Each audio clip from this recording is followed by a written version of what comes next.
Assalamualaikum dan selamat sejahtera rakyat Malaysia. Sebelum ini didedahkan oleh media-media di mana terdapat sindiket projek-projek kerajaan di dalam Kementerian Dalam Negeri, khususnya Jabatan Immigration Malaysia, di mana beberapa pegawai immigration dan penjawat awam telah diambil tindakan dan ada di antara mereka yang ditukarkan ke kementerian lain.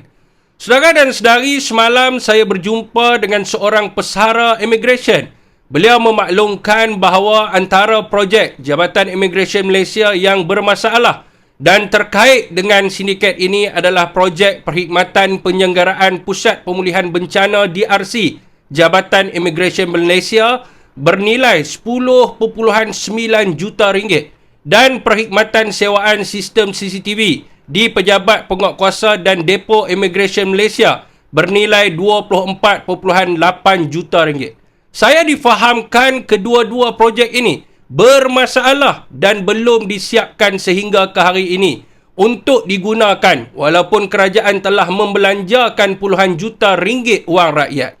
Saudara dan sedari, sumber saya ini memaklumkan bahawa seorang penjawat awam yang menjawat jawatan sebagai Ketua Jabatan Teknologi Maklumat terkait dengan kumpulan ini. Semakan saya di internet mendapati pembongkaran berkaitan dengan sindiket ini telah dibuat sejak tahun 2025 dan sebelumnya.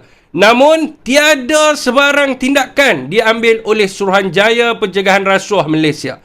Saya juga dimaklumkan bahawa ketua sindiket ini, iaitu penjawat awam itu, telah ditukarkan ke Institut Kanser Negara Kuala Lumpur, di mana syarikat yang sama turut menyertai perolehan projek-projek di Institut Kanser Negara. Saya juga dimaklumkan ada satu projek penting dalam proses untuk diberikan kepada syarikat yang sama yang mendapat projek di Jabatan Immigration Malaysia semasa penjawat awam ini berkhidmat di Kementerian Dalam Negeri.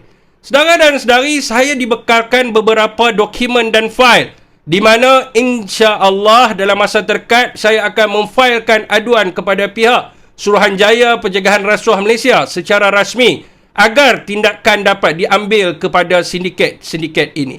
Dan pihak kerajaan perlu memandang serius perkara ini, di mana penjawat awam yang terlibat dengan pecah amanah dan rasuah haruslah dihadapkan ke muka pengadilan dan bukannya hanya sekadar ditukar ke jabatan lain ataupun kementerian lain.